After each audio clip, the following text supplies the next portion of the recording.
Oh, good. We're up. Are we up here? Fantastic, Joey. All right, everybody. Hi. How are you? It is Monday. Today is video 23. Video 23 of Mindset Reset. Mindset Reset is a free month-long training program that I, Mel Robbins, am doing with my entire team. And I'm really excited because today's broadcast, almost the entire team is here. So this is super, super cool. If you have never seen a Mindset Reset video, welcome. If you're part of the program, you should pat yourself on the back because you're doing the work to change how you think, which will change your life. You are also not alone.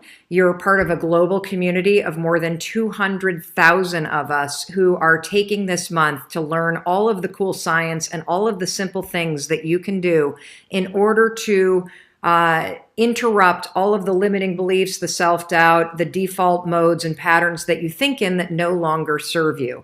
This is not a program about fixing you because you're perfect how you are. This is a program about fixing the patterns that don't serve you, okay? So you're not broken. Some of the patterns that you have in terms of how you think are broken. And so we're teaching you the science and tools to change how you think because that will, my friend, change your life. Now, if you want to sign up for Mindset Reset, which means you get a daily email from us while the program is live, and you get summaries of the videos that we are creating, and you also get incredibly cool downloads. Do we have a copy of the Kids from Worry Awesome too? If you go into my backpack and pull out my calendar, it's in the back of that. I want to show you some really cool downloads that we're giving out for free. And we are not doing this to sell you anything. We're not doing this to try to get you into a mastermind group. This is not a marketing program. This is out of service to you and to your family and friends.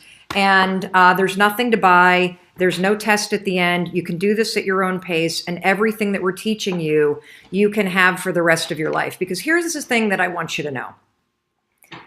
Changing your life, and in particular, changing how you think, it is a process. It's not an event. It is not a one and done kind of thing that all of a sudden, boom, you're going to see the negative way that you've been thinking forever and have one day where you think positive and now it's going to be absolutely amazing for the rest of your life. No, this is a skill that you build. This is a muscle that we're going to strengthen. And all of the tools in this program are going to teach you how to do that. So one of the other reasons why, if you're not on our email list, you want to get on the email list of melrobbins.com/mindsetreset is because you get super cool, free guides and supplementary materials that will help you take this program deeper. This one I'm extremely proud of because our team, and in particular, I want to shout out Donna and Robin, took the initiative to create a pamphlet that helps you as a parent with tools that will help you take your kids from worrying about things to winning. These are tools to help your kids reclaim their superpowers and beat anxiety. And when you're on our email list, you get this for free. So get on it, melrobbins.com/mindset-reset.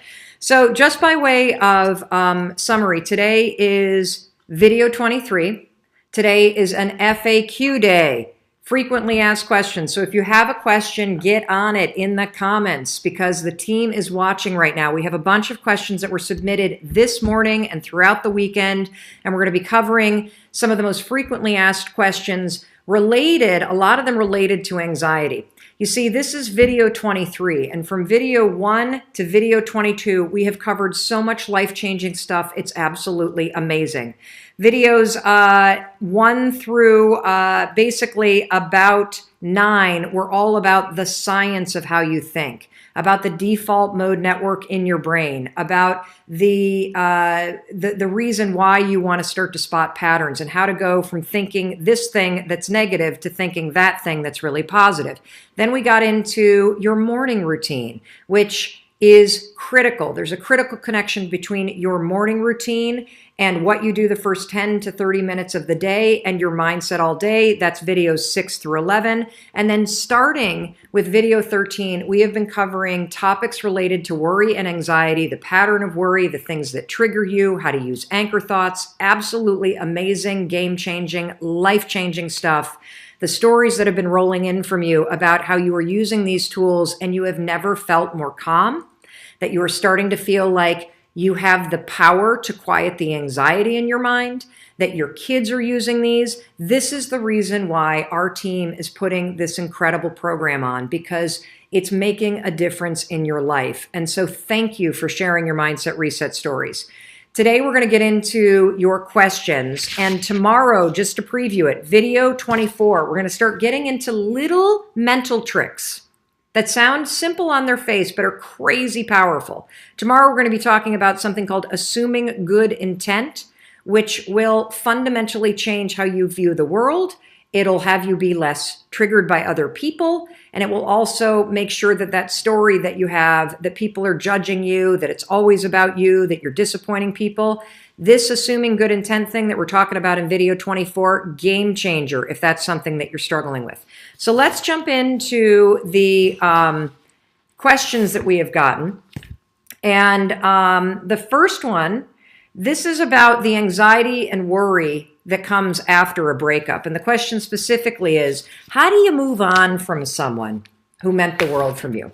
So for those of you who are going through a breakup or who are still affected by a recent breakup, my business partner, Mandy, has the single best warning and piece of advice that you must know if you're going through a breakup. And that is, number one, you don't get over somebody else by getting under someone else, okay? And that means too many of us that are going through a painful breakup. This was my MO forever. I'm not proud of this, but my MO forever when I was going through a breakup or one was coming is to find somebody new, to jump from one thing that's broken into something new, which is the world's best distraction from having to deal with your own stuff. And this is the number one thing about how you actually move on from someone that meant the world to you. You will not move on until you see the message for yourself in the mess of the breakup. You see, in every relationship, there are two people involved. It takes two to tango, and it takes two different types of people to make something work or to explode something.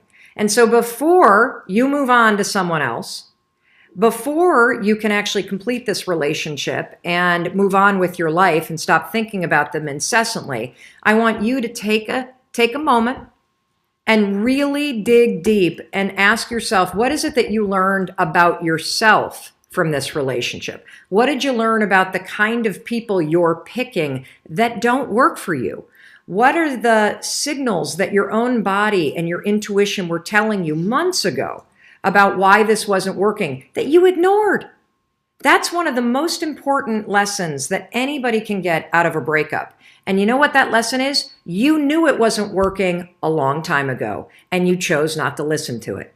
And so the message in the mess might just be that next time you're in a relationship, if you want it to go the distance, the most important thing that you need to do is when that intuition kicks in and you start to feel like this isn't the right situation, that you listen to it and you either try to fix what's going wrong then, or you get out of it as soon as it starts to feel like this isn't going to work. Because I'm going to tell you something. If you don't get the message and the mess of this breakup, you're not only going to mourn this person for much longer than you should, you are also going to pick somebody where you continue to repeat this pattern. So again, take a look in the mirror. What can you own about the breakup? And what are you committing to yourself that you're going to change about yourself so that you don't repeat the patterns? Here's the other thing, and this comes from Ariana Grande. Her huge hit song, Thank You, Next. One of the coolest ways to actually get over somebody else, because we tend to complain about them, we tend to long for them, is to literally pick something about them that you can acknowledge and thank them for. Maybe this is the relationship where you finally were taught to listen to your intuition. Thank you, next. All right, next question. How do I pace myself and enjoy the moment, but also feel more in control as a stay-at-home mom with a newborn and a 3-year-old? So we get a lot of questions from young moms who are starting to worry and feel anxious about the fact that they're home with young kids and they're not getting things done that they want to get done, that they feel like they're losing control. Well, as a mom and as somebody who lived through this, there's a couple things that I want to tell you. And when we talked about this question with all the moms on the team, we all kind of agreed and chuckled to ourselves, thinking back to the time when we had little kids. The feeling to be in control, that is a fundamental thing that all human beings need. And here's the interesting thing that young kids teach you: how to live when you have no control. Because you can try to organize nap schedules, you can try to organize your day, but there's something fascinating about having an infant or a toddler. Something always goes awry. It doesn't matter how much you plan. It doesn't matter how hard you're working on that nap schedule. You are in a time in your life where you are being trained to be comfortable in the chaos. Now, what does that mean? Number one, what it means is you got to understand this is super temporary. Your kids are going to grow up. Your kids are going to move into a stage where they're more structured. Your kids are going to ultimately go into preschool and into kindergarten, and you're going to regain more time for yourself. That's number one. So knowing that this is a temporary state allows you to do number two, which is you got to have some patience with yourself. You got to give yourself a break, because one of the things that I notice, particularly around new moms, is there's an obsession with doing things right. And while it's wonderful that there is so much information out there for you and so many ways to connect with all the bloggers out there in the young toddler infant space, you got to really watch the temptation to start comparing yourself and how you're being a mom to all of the perfect mom bloggers that are out there telling you how they're doing it. And so, number one, it's temporary. Number two, please, please, please have a little bit of patience with yourself. Three, realize that you're learning how to roll with it in a moment of time where you're not going to be able to control everything. And the one thing from a mindset reset standpoint that I really want you to work on is there's no right way to be a mom, okay? And don't use all of the extraordinary resources that are out there, that are online, to further bash yourself for the fact that your kids aren't on a strict nap schedule and you're not starting your scrapbooking business while they're napping perfectly in that 90-minute window, okay? Finally, I would say it's really important, if you do nothing else, to find time to care for yourself. So if you can work it out with your partner that you get an hour to yourself, Saturday or Sunday, if you can work it out with your partner that when you come home, the kids go to that person and you get to take a half an hour and just go cry in the shower or read a book or whatever it may be, super important that that's the place where you try to carve out a little bit of time to give back to yourself. All right, next question. How do I deal with anxiety that was vomited on me by my boss at work? Yes, I use the word vomited because she literally just came down screaming at me and my coworker about paperwork that we were having trouble looking for. My boss can be nice, but whenever she is stressed, she passes it down to the staff. Help. So unless you have the kind of relationship with your boss where you could sit down with him or her and really speak plainly about how their stress is impacting you and how it's crossing some boundaries, the most impactful thing that you could do from a mindset reset standpoint is to try to have an emotional force field around yourself and not make their outbursts about you. Because if you've learned anything about the way that the mind works, the way that patterns get encoded, it's that when people have outbursts, it's something that's getting triggered in them. And let's be honest, her yelling about the paperwork, it has nothing to do with the paperwork. It has to do with something else that's going wrong in his or her life, and she's taking it out on that moment. And so I love the fact that you use the word vomit, because what do you do when somebody's vomiting? You get out of the way. And you let somebody get everything out, and then you basically say, is there anything else? And normally after somebody's screamed or they've released or whatever, there really isn't anything else. Now, here's the final thing. If this is a constant thing, find another job. Like if you're with a boss whose life is so out of control, or who can't manage their stress, that it's becoming toxic for you, get out of that job. Like, there's nothing that says you need to stay in that job, and every reason why you tell yourself you can't look, it's not true. You can get healthcare at another job. You can find another job that pays you this or more. You can find another job in the same industry. You can, when you put your mind to it, when you do a mindset reset, you can improve the situation that you're in. You just need to stop talking yourself out of looking. The other thing is, tomorrow we're going to be talking about something called Assume Good Intent. That's video 24. It's a really powerful mental trick that allows you to switch gears when somebody is being a jerk to you, and to reframe what's happening, not from how it is making you feel, but having you reframe it so that you can think about what's going on, not from you, but from the other person's point of view. It's really interesting. It's a simple trick. It can be hard to do in triggering situations, but it's life-changing.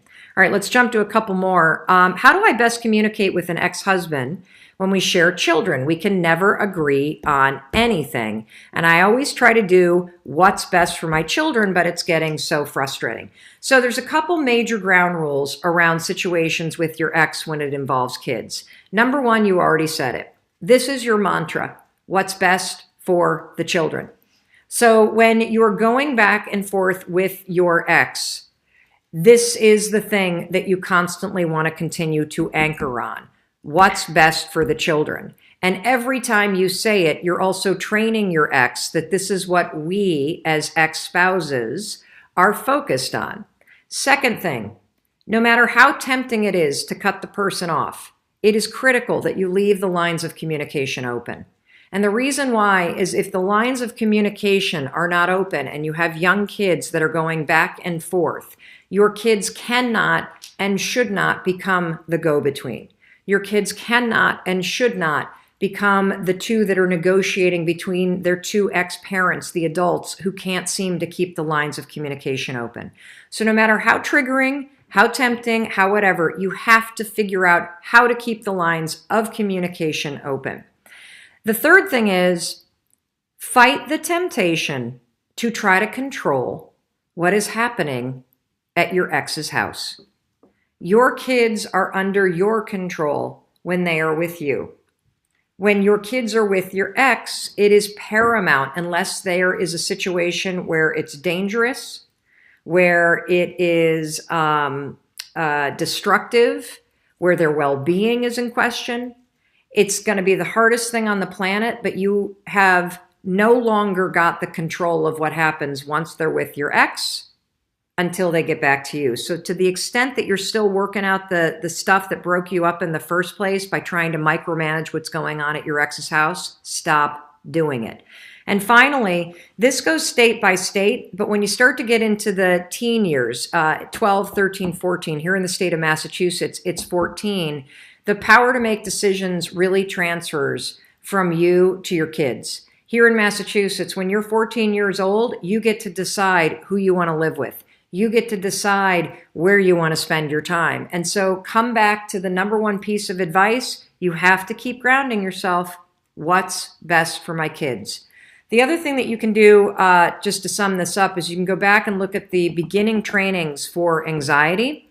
So if you go to, I believe it's like video 13 through video 16, you're going to go through the training around worry and anxiety. You're going to go through a training about triggers and about coming up with anchor thoughts. And so if your ex triggers the living daylights out of you, it would be really powerful for you to go back and rewatch those videos, thinking about this particular issue and using the tools to help you do a mindset reset so that you can stay in control and focus on what's best for the kids, no matter what it is that your spouse is doing this week to drive you bananas. Jillian, I understand that kids can feed off our vibes, and being a super anxious person, I really try not to put this into my kids, but they feel it and then they learn my craziness. Exactly. How can I keep my anxiety to myself so they won't struggle with it? You can't keep your anxiety to yourself because it's an energetic thing, and your kids aren't stupid. They feel it. So this is why it's so important for you to do a mindset reset. You need to go to war against the way that anxiety is hardwired in your body, because everybody feels it around you as much as you think you're being a chameleon. Go back and watch all of the videos in the Mindset Reset series on anxiety. So that's videos 13 to video right now, and really dig deep on identifying the triggers and coming up with anchor thoughts. One of the greatest gifts that you can give to your kids is quieting your anxiety and showing them that, yes, you can change how you think, you can change what you worry about, you can change your responses to things, and that will change your life. The other thing is, it is paramount that you rewatch video 22. Video 22 is a training on how to help your kids with anxiety. And here's the interesting thing about the training. It's not about your kids. It's about you. In doing this program and in quieting my own anxiety after 2 decades of struggling and having 2 kids that struggle with anxiety, I have come to realize, having dug into the research, that I, being somebody who's anxious, was doing exactly the opposite of what you should be doing when you have kids with anxiety. I was doing everything wrong. I was telling my kids to calm down. I was swooping in and trying to fix everything. I was letting their nerves get me all amped up. I mean, whoa, completely wrong. And so it has been profound for me to learn how to quiet my anxiety and not get triggered when my kids get worried. It has been profound for me not to swoop in and fix everything. It has been profound for me not to get angry. That's the other thing that happens with me, is that I get angry when my kids get anxious because it triggers something in me too, and I get frustrated that they're anxious. It's a weird response, but it's true. And it has been super empowering for my kids. In fact, I just had a incredible weekend with my daughter, who had an audition at the Thornton School of Music in LA. And we have been fighting all the way up until the audition because she's anxious. I mean, this is the moment of her life to try to earn a spot at the school of her dreams. It's been triggering my anxiety. And my business partner, Mandy, who is a genius, she should be on camera doing this training right now because she was coaching me just a couple days ago. She basically said, Ken is going to freak out. And your job, Mel, when you're with her, because this is the biggest audition of her life, is not to buy into it. Don't try to fix it. Just support her. Validate where she's at. Offer her a Ricola if her throat hurts. Don't be like, oh my God, you didn't get enough sleep. If she starts to go, I'm nervous, tell her, of course you are. This is so exciting. This is going to be really exciting. And you're prepared. You've been preparing for 12 years. Just validate and don't buy in. Validate and don't buy in. And I'll tell you what, she also said, and expect it, because she's the kind of kid that this is how she works through her nerves. And you know what was amazing? First of all, she did freaking spectacular. I'm super proud of her. She was the best version of herself. And so regardless of what happens, she will feel good knowing she did absolutely everything she could to put herself in the best spot. And you know what? That's exactly what you want for your kids, right? When those moments rise up, whether it's a test or it's an application or it's a performance or it's something related with resolving something with your friends, you want them to be able to deal with uncertainty and have the best of them show up. And that's exactly what happened. And the only reason why that happened, besides the fact that she's been preparing for 12 years and she's an awesome kid, is that I got out of the way. I didn't try to fix anything. I didn't react to the nerves. And just as Mandy predicted, it was like this all weekend. I did the hardest thing in the world for a parent. I didn't try to fix anything. Just validated where she was, gave her a little encouragement, gave her a little nudge forward. We didn't have a single fight. Do you understand? Since this kid's 18 years old, I think that's the first 48 hours of our life where we have not had at least one bickering match, thanks to my anxiety and her anxiety. And it's all because of these tools. So thank you, Mandy, for giving me that incredible coaching. Go to video 22 and rewatch it. It'll change everything. April Hammond, yes. Just do one more. One more? Okay, we got to catch a flight. Joey and I are flying to 2 different places. On the journal, we're going to do 2 quick questions. On the journal, can you give any suggestions for people who consistently can't come up with ideas for what energizes you? Absolutely. This is based on science and research. Because remember, what energizes you is all about boosting your mood and the energetic state in your body. Number 1, music. Come up with a playlist of songs that you just love. Music, music, music. That motion in the music will shift your emotion. Second, spend time today with somebody that you love. Literally, even if you're just going to check in with somebody for 10 minutes that's a dear friend that you haven't talked to forever, it'll energize you.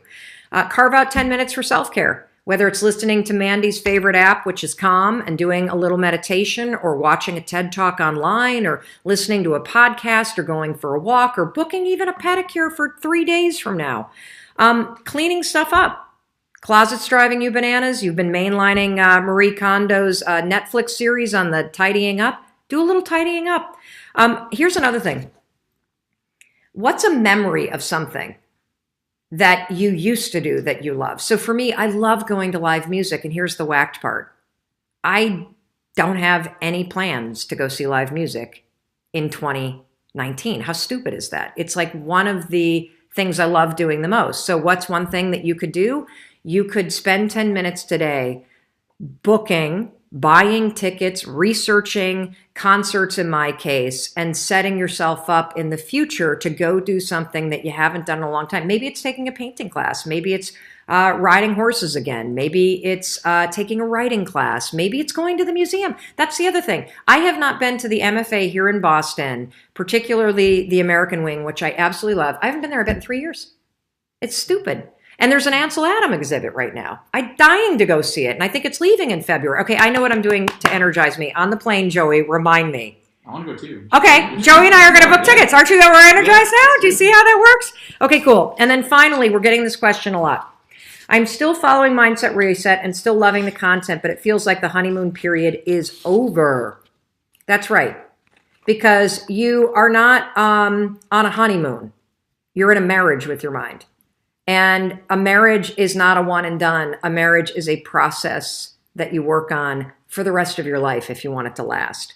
And so I keep saying it. It's a process, not an event. You are learning an entirely new way of thinking. I mean, for me, I'm 50. The patterns in my head have been encoded for half of my life. I can change them in 5 seconds, but in order to reprogram the default mode that my mind filters the world through, it's going to be a process. And so, yay, the honeymoon period is over. You get to now have the marriage of your dreams with your mind, and every single day wake up and create it to be exactly what you want it to be. If you're feeling like it's a grind and you're so in the oh, negative, oh, try to be positive, oh, negative, try to be positive. Here's the best advice for how to get out of that feeling of it being a grind, whether it's doing a reset mindset, whether it's working on your goals, whether it's going to the gym, whether it's eating healthy, because anything that you're practicing and building a skill in becomes a grind because it requires you to do it over and over and over again to encode it as a pattern. When you start to feel like you're in the grind, get out of the weeds and look up. And remind yourself of the reason why you're doing this. Come back to why it matters, and I'll tell you why it matters. It matters because your dreams matter. It matters because you get one life. That's it. And it matters because you don't know how much time you have. This might be the last day that you have. This might be, the first day of the next 50 years of your life. You don't know. But what you do know is that it is in your control to change how you think. It is in your control to be a little happier. It is in your control to improve the relationships. It is in your control whether or not you spend your time scrolling through Instagram and looking at perfect strangers and then bashing yourself about your life, or whether you carve out the time to improve yourself, to improve your life, to learn something cool, to spend time with people that you love. And that's exactly why I'm here every single day with my amazing team. I'm here because we believe in your power to change your life for the better. And in case nobody else tells you today, let me be the one to tell you that I love you and I believe in your ability to change your life by doing the small things like Mindset Reset, to change how you think, to change what you do, to change how you spend your time and who you spend it with and what you're doing during that time. Because those small decisions add up to absolutely everything. They define your life. All right, tomorrow, video 24, super cool training about the power of assuming good intent. Yes, there are jerks out there, but you control the power when you assume good intent and you don't let other people's garbage get on you. I think that's it. Anything else, everybody? No? Okay, good. If you want remember, if you want all the stuff, go to melrobbins.com/mindsetreset. And I think that's it. Anybody else? We good? We Gucci, as Oakley says? Okay. Bye. Joey and I got a flight to catch and an Ansel Adam ticket date to book. Maybe we should take the whole theme. Bye. Okay. Live producer.